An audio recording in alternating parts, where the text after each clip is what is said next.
What's going on, everybody? And welcome to a special edition. Not only is it Martin Luther King Jr. Day, but it's also my pleasure of introducing two UNC legends, two of my roommates back in Rams 5201, back in our day, back in the good old days.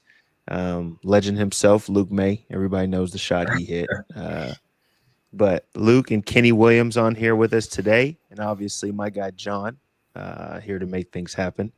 But fellas, I think first, man, we just need to catch up. I think we need to talk about what's going on in y'all's life. Everybody knows what's going on with me. The ball stopped bouncing for me. What's going on with y'all? Where y'all at?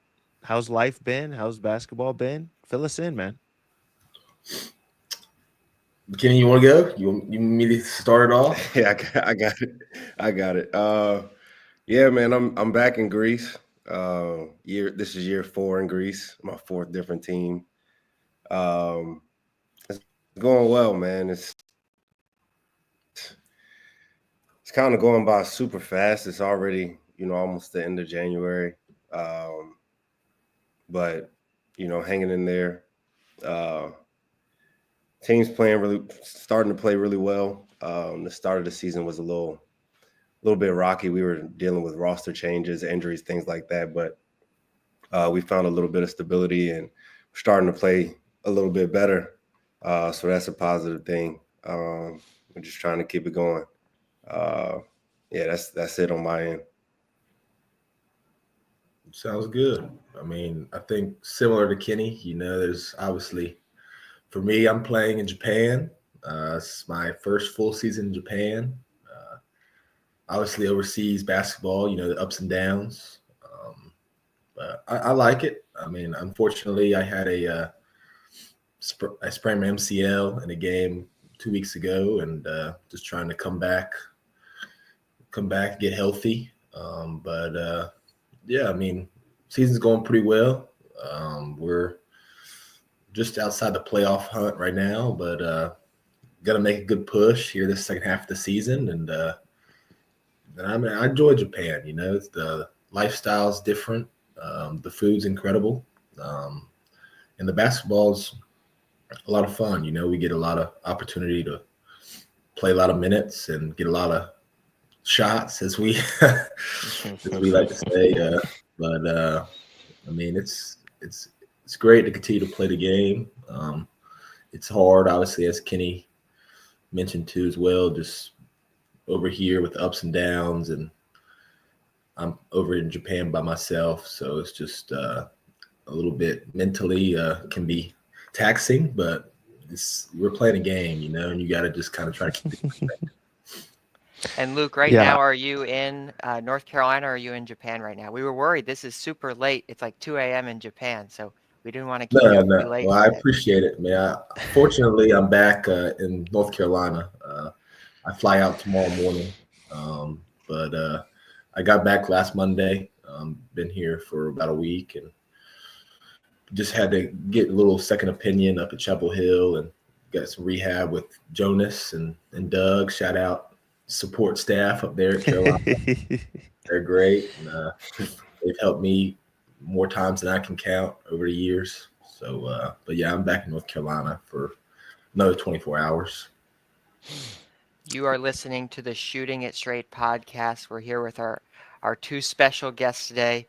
We're live today on YouTube and on Facebook. So if you're watching us on Facebook, thank you for watching. We're here every single Monday at our usual time of 8 p.m., but we're here special today for this episode. I know a lot of people want to talk about the UNC-Stanford game and how the season is going. We're going to get to that. We're going to get Justin, Kenny, and Luke's take. But first, Justin, I want to talk a little bit more about the roommate situation here. What were Kenny and Luke like back in the day as roommates, and what do you remember best about kind of spending some time in Chapel Hill with these two guys? What were they like back in the day? They're the same exact people, literally the same exact people. They're no different. So I came into school with Theo and Joel. Obviously, those are my guys, and I moved in with Kenny and Luke my sophomore year, their freshman year. And I mean, we had some of the best times. We weren't like crazy. Like we didn't really go out a lot. We didn't do a lot, but we had like just things we did. You know what I'm saying? Like we'd go to people don't know anything about Old Chicago, but we go to Old Chicago late at night after maybe getting shots up before. For a while, the reason they're probably not there is because we kept Old Chicago in business, probably from going every single night. But we just pretty much did everything together, man. Like we rode to class together. If we had class together, we went and ate. I mean, we ate every 30 minutes, it felt like, but we go and eat together. Uh, so I mean, the roommates, it was just like we did everything, kind of how you would hope a roommate situation would work. And then my junior year, their sophomore year, Coach Williams still wouldn't let us move off campus, so we just went ahead and just ran it on back and Rams. So, um, but those were some of the best times, man. Like I got some, like I still think to this day, like some of the times that we had, some of the stories that we'll have, like it was, it was a great time, man. A great time. Hopefully they think the same as far as having me a roommate, but it was for me it was some of the best times I've ever had, man. Kenny, how about for you, the reflections of your time in Chapel Hill and spending a lot of time with Justin and Luke? Man, just piggybacking off of what Justin said, we've been able to develop, uh, uh, a friendship that'll last for a lifetime, and a lot of it is, I played 4 years with Luke, 2 years with Justin, um, but a lot of our memories, or the best memories that we have, was things off the court, and like Justin said, just being able to spend time and do literally everything together is what kind of cultivated that. It's funny, as soon as you asked Justin that question, one of the first things that popped up in my head was, and correct me if I'm wrong, the Kobe Bryant's last 60-point game and how crazy we were going as he was getting up to 50 and 60. We were just college kids in our dorm screaming, being fans of basketball. So, it's things like that, that you wouldn't even necessarily think about because we played basketball in North Carolina, but those are the things that, that kind of allowed us to get as close as we are today and, build that relationship that we have today. Another big aspect of playing at Carolina, and it's something that continues after you leave Chapel Hill, is the Carolina family. So I know Kenny joined the show last year. We talked a little bit about this. Luke, I'm curious for your take on this. The embrace from the Carolina family, whether it's playing against former Tar Heels or experiencing UNC fans in Japan, what's that been like? Do people still walk up to you in Japan, literally on the other side of the earth, and talk about Chapel Hill and your time there? Or have you had any of those sorts of interactions? Yeah, I mean, about 2 months ago, I played against James Michael, and it was great to kind of we went to dinner afterwards, and I didn't even play with James Michael McAdoo,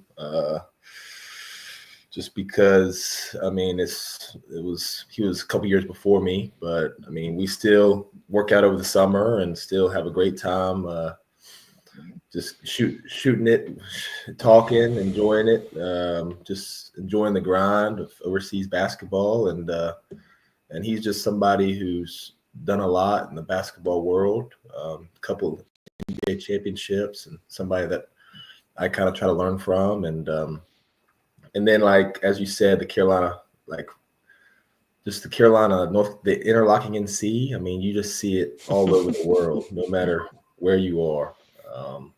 I got people coming up to me saying that they're huge Tar Heel fans living in Japan. And I mean, it's just, you see the Carolina blue, it sticks out like a sore thumb.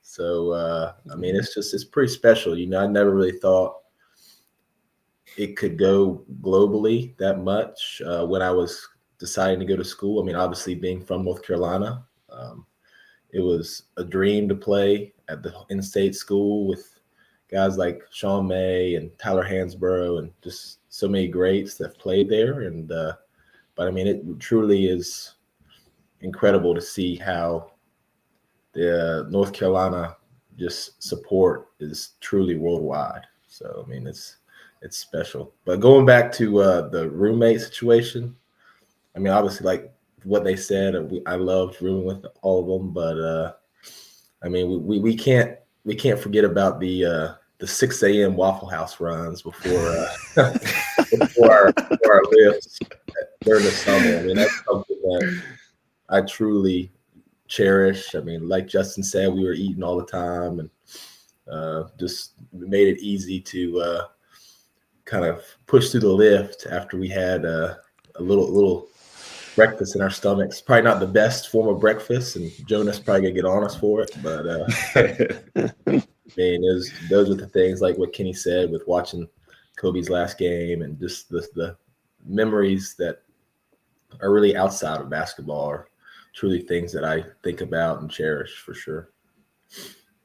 We have a lot of great questions coming in the chat. If you're watching us live here on YouTube or on Facebook, you can go into the chat pod and send some questions. We'll get to those later in the show. Justin, let's talk a little bit about this basketball team, this Carolina team. Obviously, on Saturday, it was a tough loss, 72-71 against Stanford. Justin, when you were watching that game, what were some of the thoughts that were coming across your head there in terms of how the Tar Heels played in that close loss?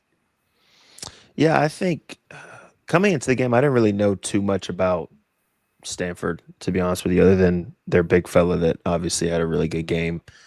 But I think we got to give credit to Stanford just from the standpoint of they ran some really good plays. Guys hit some shots at times that were really, really big for them, right? Like they made plays when they needed to make plays.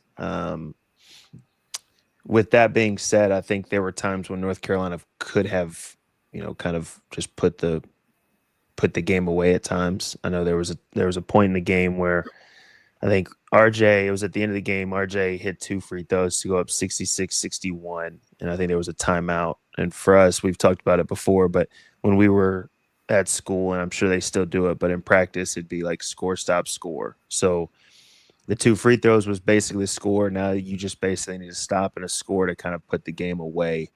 And I think they ended up coming out, and I think they fouled. Stanford had a couple free throws, and then they hit some big shots. But there were just a few times I think that they could have maybe executed a little better to kind of close the game out. But, I mean, it was a back-and-forth game. It's a game you expect in the ACC. Even though Stanford's brand new to the ACC, it's a game you expect. You had a couple guys really step up. I mean, really, Stanford only had 2 guys that really, really did a ton for them.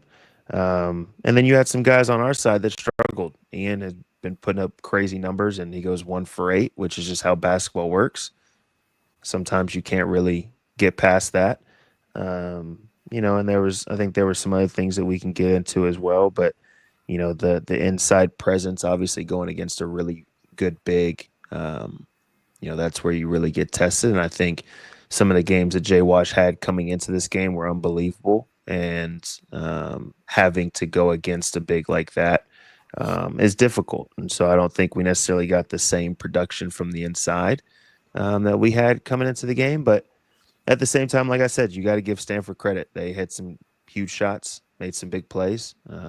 And then, Blake's at the end with the game winner. Sometimes you got to tip your hat and move on to the next one. For Kenny and Luke, I don't know how often you guys get to watch the Tar Heels given the time zone and the schedule differences, but this is a team that came in with really high expectations at the start of the year, and right now they're at 12-7, 5-2 in the ACC. So from what you've been able to watch, and Kenny, I'll start with you first here. What do you think is the missing piece for this North Carolina basketball team this season that's keeping them from being that top 10 team that they were projected to be in the preseason?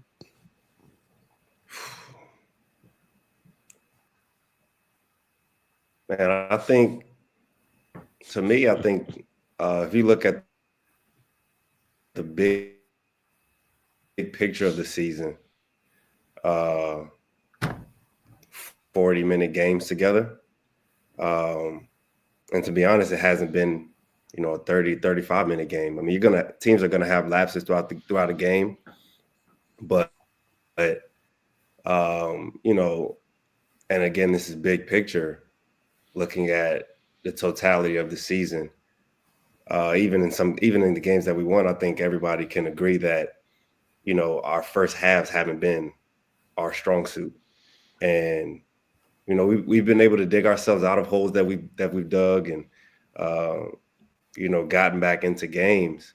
But I think what's been missing, I mean, there's a couple things that I can think of. I think, one of the first things that comes to mind is the situational basketball, whether that be late game situations or after timeout situations. And specifically the Stanford game, one of the big things that stuck out to me was how much they scored on under out of bounds situations. Mm-hmm. And, they got, I think 3, maybe 4, wide open shots, and they capitalized on them.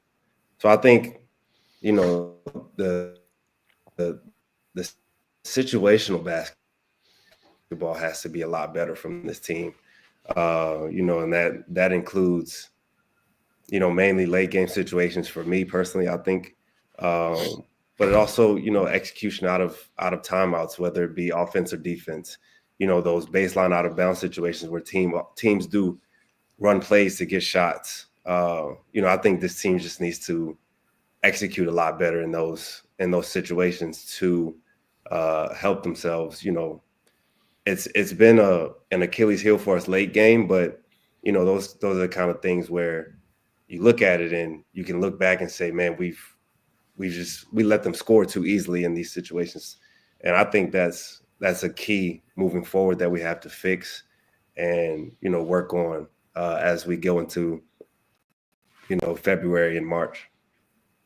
Kenny, it's so nice to join the show with us today. I literally asked him like the hardest question right off the bat. How would you fix this UNC basketball team? I know that's a challenging question, so appreciate the insights there. Luke, I'll come to you as well.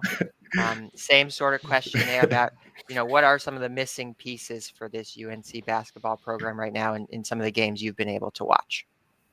Yeah, I think going on what Kenny said, I think just the execution sometimes can be a little bit better. I mean, I'm sure I speak for Kenny as well, and I know the time change is different, but every opportunity that Carolina has to play, I mean, I almost, unless it's like 3 or 4 in the morning, I mean, but I make it an effort to watch, and I mean, because it's part of who I am, and I'm sure Kenny feels the same way. And I mean, we care so much about Carolina, and so really it's not.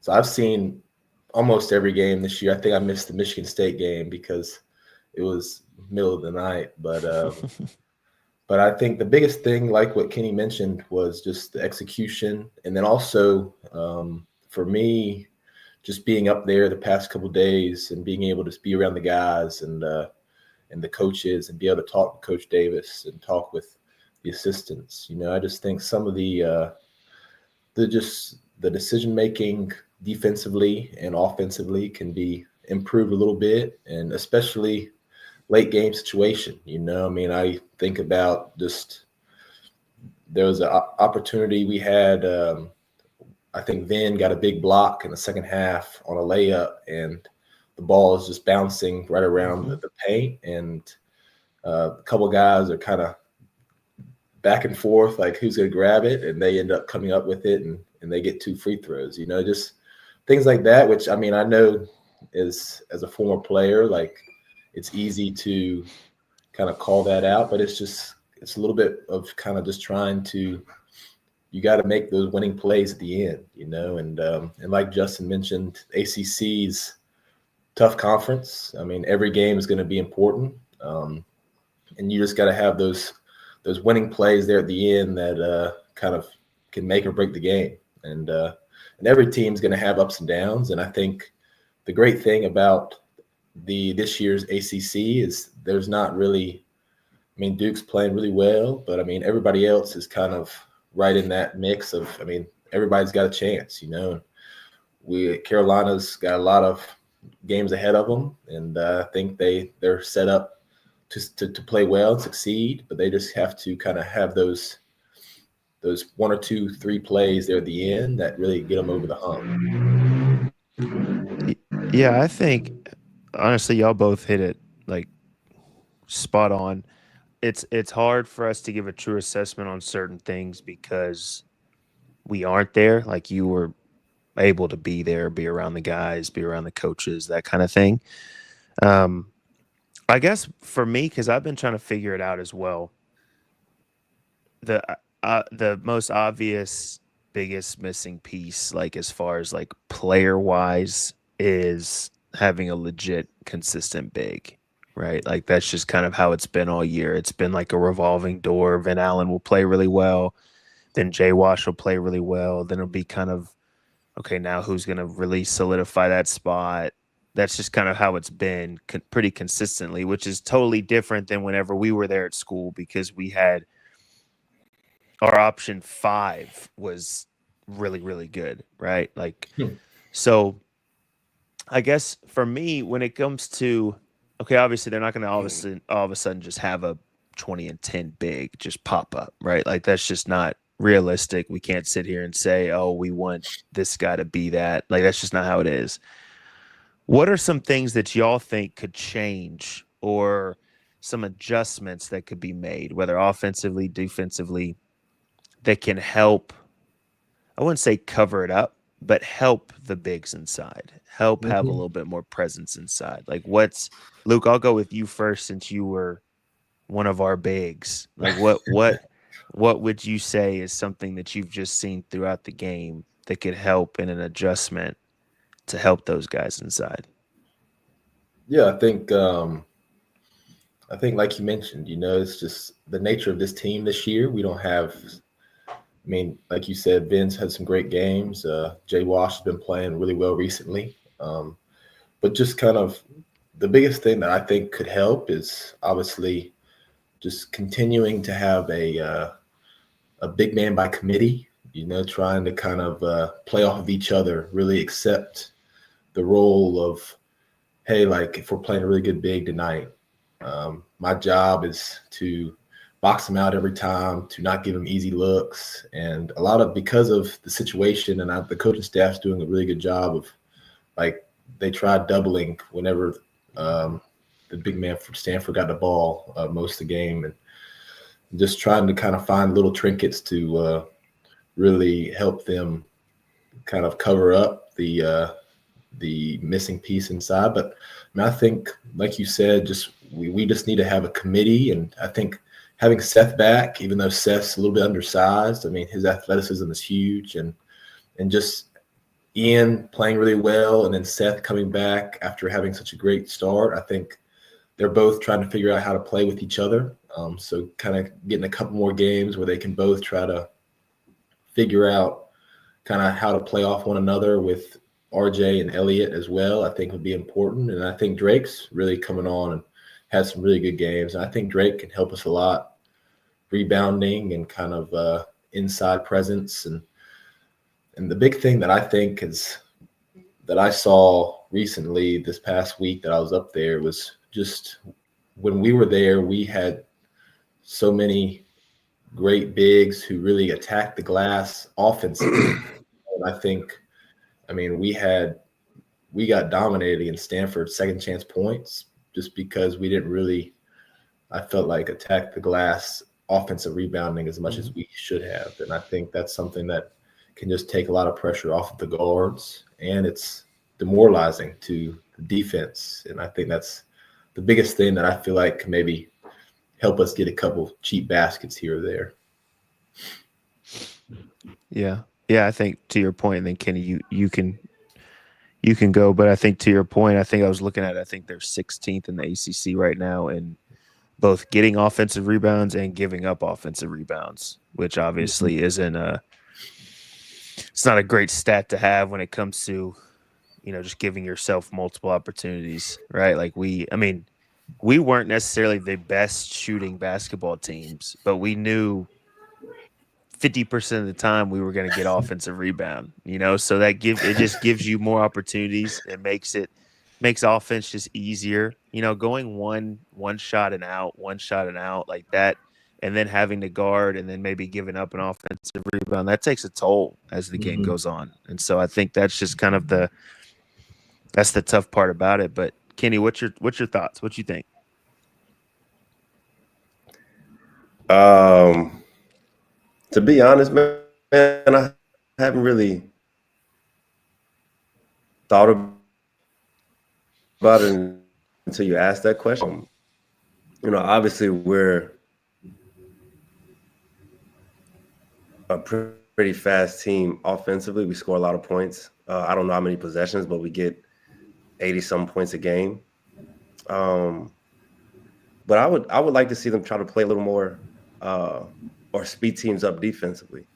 Mm. Um, that can kind of take teams out of a 5-on-5 half court game a little bit more. And I'm not saying, deploy a full court press, trap press the whole game. Or a little bit more just to, take teams out of rhythm, and then they don't have, a full 20, 23 to 25 seconds to get into an offense, and it's not as much of a 5-on-5 type of thing to where teams can get their big set where they need them to. So that's the first thing I think of. Obviously it's not as easy as I'm saying it is, because you've got to get easy shots and you've got to make shots to get into that press. But I think I think we've seen it this season, is when we throw out a full court press or something like that, is when we started to get momentum and started to get games going our way, because then, guys play with a little more energy, a little more effort. Because you kind of have to. If you're the one guy out of the five that's not playing with it, then it kind of shows. I think that's not a solution, but something that you can try. The 5-on-5 half court game, where they can get guys, get shots with, their big men under the rim, and offensive rebound position, things like that. So, that was one of the first things that came to my head. Obviously, I haven't, like I said, I haven't thought about it a ton, but in that 5 minutes that did have time to think about it, that was the first thing that I could think of. You are listening to the Shooting It Straight podcast here on YouTube and on Facebook. Justin and I are live every single Monday night at 8 p.m. Sometimes we go live after the UNC games on Monday nights. So we appreciate all of you watching. A quick shout out as well to our two sponsors for this show. That's right, Kenny and Luke. This is pretty fancy stuff. We got sponsors. Justin's got a nice mic and everything. So this is a legit operation here. Shout out to Johnny T-Shirt and to Congruity HR for sponsoring this show. That was the first portion. We got into some comments there about this year's UNC basketball team. In the second half of the show, we'll take some more listener questions. So if you're watching as well, be sure to throw some questions in the chat pod. Kenny and Luke, I want to get your take on this question next. Something I've been thinking a lot about is the consistency of the Carolina basketball teams when you guys were in school, and Justin, of course, when you were in school as well. So just to run through this for our listeners here, the 2014-15 season, Justin, that was your freshman year, number 4 seed in the NCAA tournament. 2015-16, Justin, your sophomore year, and Kenny and Luke, your freshman year, you guys were the number 1 seed. And then the 3 next years after that, Kenny and Luke, when you were in school, 1 seed, 2 seed, 1 seed. So that's a consistent stretch of really high level basketball. Yeah, very good stretch. And of course, there's a national championship in there as well. So you guys played on some championship level basketball teams. What do you think is the difference between a championship level team, a team that's consistently getting a top 4 seed like you guys were getting, when you're in school, and some of the just good teams. It doesn't have to necessarily be a team that you've been on at UNC either. You can draw on your professional experience here. I'll come to you, Luke, first. What do you think is that difference between a championship level team and just a good team? I think the biggest thing, kind of looking back on the teams we had, and just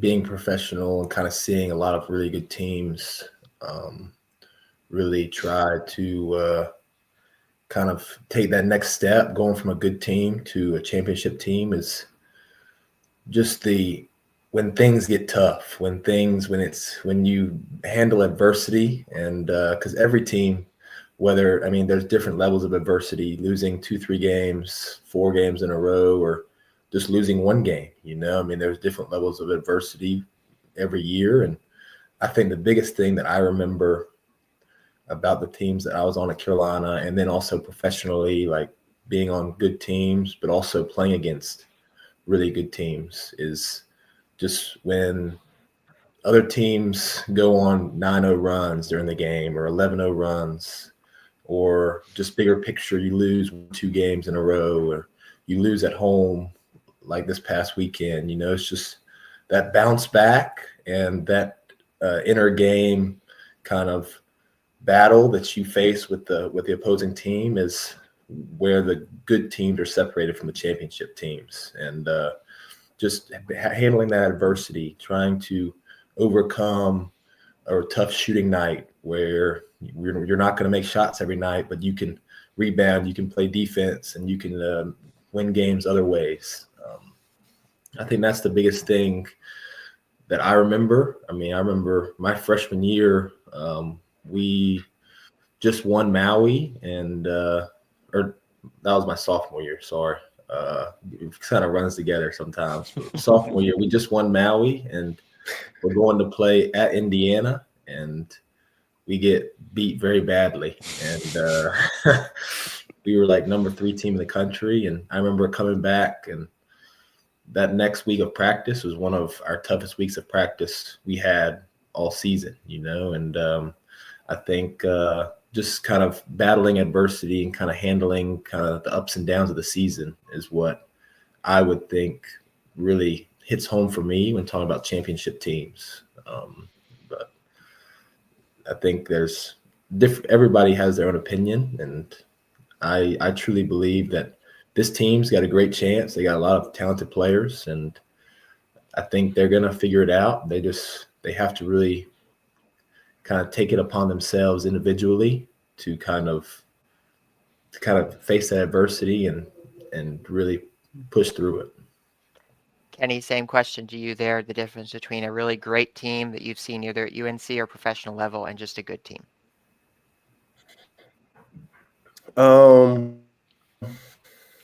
Yeah, on top of what Luke said, because that kind of hit it on the head, I think that there was the teams that I played on, there was a certain level of accountability that we had. Not even going all the way to the top with Coach Williams, but just as players. Whatever 5 that we had on the court, I could count on more times than not that Luke is going to be in the right spot behind me if I'm playing on the ball, or that, if there was a play that needs to be made, more times than not, somebody's going to make that play. It didn't matter whether it was going to be me, Luke, Justin, Joel, Theo, Kobe, Cam, whoever it was, somebody was going to make the play more times than not. And then, you like Luke said, we weren't immune to, getting beat pretty badly. He brought up Indiana. I can think of, my junior year, Michigan State, senior year at Michigan. We lost at Georgia Tech the year we won the championship. It was just, that stuff happens in the season. It's a long season, but that's when you come together, like Luke said. And, we know that there was no question if that happened, whether it's a quote unquote good loss to a good team, we knew that next game we were going to come out and we were going to play the way that we were supposed to, and to play the way that we needed to win the game. And I think that's the difference. As I could, you can count on your teammates. Like it's not it's not a secret or anything. I knew that somebody was going to make the play if it wasn't going to be me more times than not. So it's that gives everybody confidence on the court and care of, because the other four guys are going to do what they can and do their job to win the game. Yeah, I think going off both of what y'all said, for one, knowing that your teammates, I think for me, it's more than just knowing that they're going to be there. It's knowing that they want to be there, and want to win as bad as you do.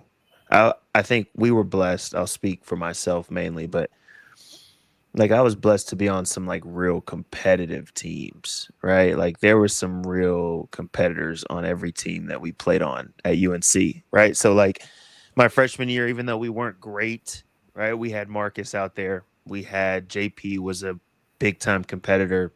Everybody on that roster was like, even like when we were losing, guys didn't like it, right? And so like in practice, it translated into practice, and it translated usually into the next game. And then the year we won it, like you said, we had some losses. That Georgia Tech, we should not have lost that Georgia Tech game, right? But losses happen in a season, especially once you go into ACC play. Like every game, nobody was expecting Stanford to be this good and make shots when they were supposed to, right? But every conference game is going to be tough. So to Luke's point, it's like, how do you bounce back from that? If you're not able to change it in the game, how do you bounce back from that? How's your next practice? How's your next shoot around?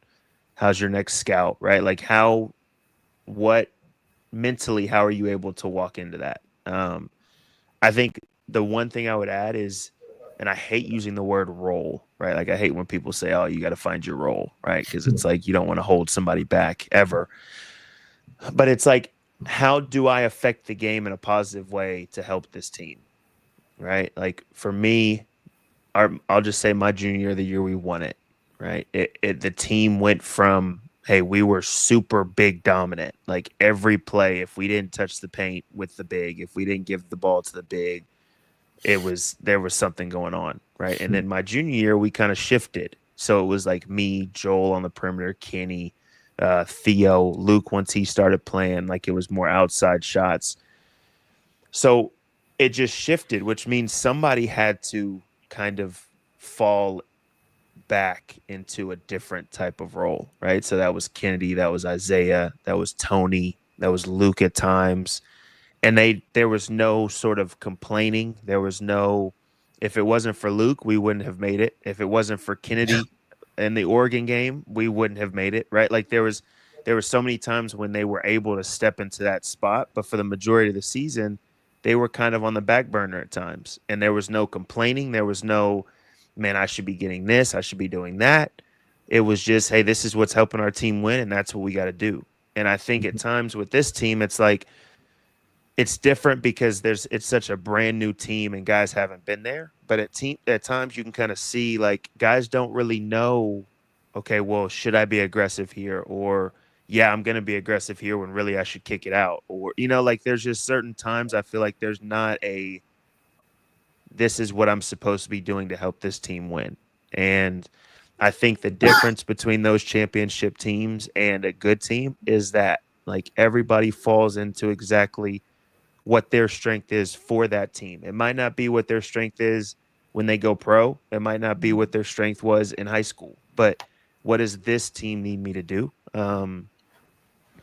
So for me, I think that's what it is. I mean, I've been on some teams where my first year in Sacramento, we lost. It felt like every single game. And it was kind of that same thing. Guys didn't really know what they were supposed to be doing to help the team, or they didn't want to do the things that, we were supposed to do to help the team.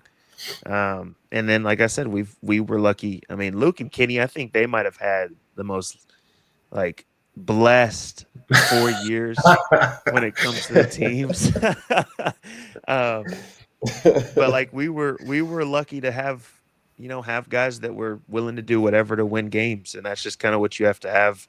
Um, and it's going to change. That's the thing. It's going to change. The championship game, I was 0 for 9 from 3. You could have opened up a daggum house, and I wouldn't have been able to throw it in there. But other guys stepped up, right? And you knew, going to Kenny's point, you knew they had your back. I knew Joel had my back. I knew Luke, Kennedy, Isaiah. Like, I knew everybody had my back, even when I was struggling. And so you can just keep on playing. So I think for me, that's kind of the biggest thing. And, but to Luke's point too, like, losses happen, and you got to just be able to bounce back. Yeah, the ACC is a little weaker this year, but it's still conference play, and conference play is still really hard. It doesn't matter what their records might be. It doesn't matter, what a team might look like.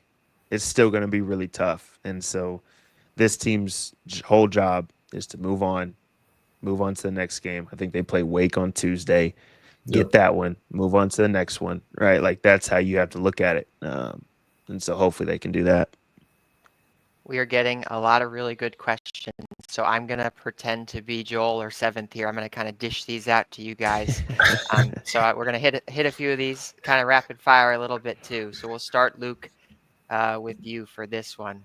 A question from Evan Johnson. What's the biggest difference in playing overseas versus in the G League or in college?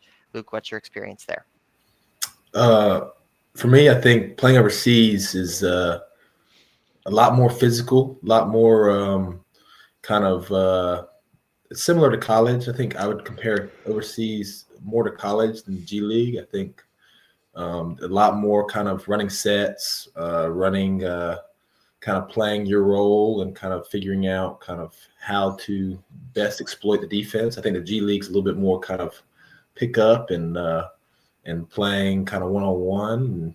But there's also some good teams, obviously, that play the right way in the G League. But just for the greater part of the entire league, I think overseas is similar to college. I think the physicality is a lot different, and the differences in countries. I was lucky enough to play in Spain and in Italy and in Turkey, and all three countries were very different in terms of style of play. Turkey was a lot faster, a lot more up and down. Spain and Italy were a lot more half-court sets, half-court offense. So just the physicality and then just the pace of play were two things that I feel like were the biggest kind of differences that I expected.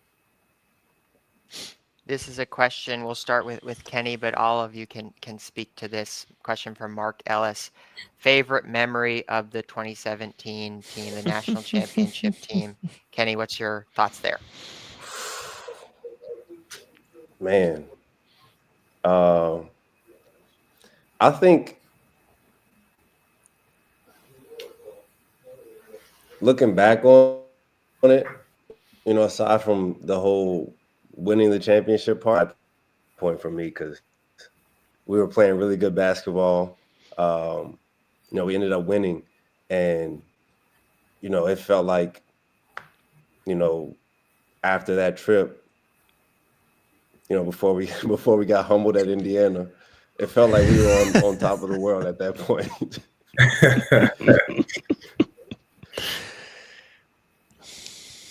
Yeah. How about for you, Justin? Favorite memory of the 27. I mean, there's too many to go through, to be honest with you. I'll like go back every once in a while and look at the end of season video that they would always make, just to relive the glory days. But I think Maui was amazing, and it I think a lot of the memories, obviously winning championships and that sort of thing, you definitely remember those games, but it was all off court, like snorkeling in Maui, right? Like, some people snorkeling, some people not. Kenny, But then, not like, necessary. That wasn't necessary. That wasn't necessary. But then coming back to the shore and there's fans with like posters and things like that. Like those are some of the craziest, like, you know, you will never forget those type of moments. Or, it was the same the year before, my sophomore year and Kenny and Luke's freshman year, but like those bus rides during the tournament of whether we're listening to music or we're all laughing and joking on the way to practice or shoot around, like you just always remember those times. And I think that's a huge part too of having a championship level team. Guys have to really love being around each other, right? And they have to love doing things together, and that will all translate to playing. And thankfully that 2017 and all the years I was there, and I'm sure every year that Kenny and Luke were there, we all had guys who just loved being with each other and loved, just hanging out. So, but yeah, we had a lot of good memories, a whole lot of good memories that we could do 7 shows and not be able to fill the time. So, but yeah, definitely blessed to have unbelievable teams. Blessed to have these 2 guys who are my best friends now to this day. Being able to room with them, play with them, pick up, practice. It's funny because everybody, and I'll share this and then we'll get out of here. Everybody was so shocked whenever Luke was the one to hit the shot, right? Everybody was so shocked. And like, yeah, hitting a shot of that caliber, if anybody hit it, you'd be shocked, right? But like all season long, Luke was dominating in practice, right? Like it would be white versus blue, and Luke would shift over to blue, and we couldn't even get through like a certain session because like our bigs couldn't guard Luke. And then there'd be times when I'd have to go down to the 4 and I'd have to be guarding Luke, like, and that was never a good matchup. So it's like, it's just funny thinking back on times, man, and it was such a fun time. But Kenny and Luke, man, we appreciate you, bro, for coming on here. Hopefully it wasn't too tough and not too many hard questions. But obviously, Luke, we'll be praying, and hopefully your knee gets back right. Kenny, keep that body right out there in Greece. At this point, you are an island boy. You might as well go one more year to Greece. I'm not an island, bro. You might as well go ahead and one more year, get a citizenship, and go ahead and just make it home. But anyways, we appreciate y'all, man. Obviously love y'all. And, y'all keep on doing great things, man. Yeah, and to close out the show, I'll just roll these real quick. I think Yes, sir. speaks to the fact that you guys have such fond memories of the team, but the fans do as well. There's been a lot of comments like this, thanking you guys for being a part of the 2017 team. And I'll leave there with this question from Derek, which isn't really a question, but it's a nice message here. We appreciate everyone watching as well. Check us out Monday night on YouTube. We're there every single week talking about UNC basketball. Thank you to Kenny. Thank you to Luke. Thank you to Justin. And everyone have a great day. Thanks for having us on, man. I really appreciate it.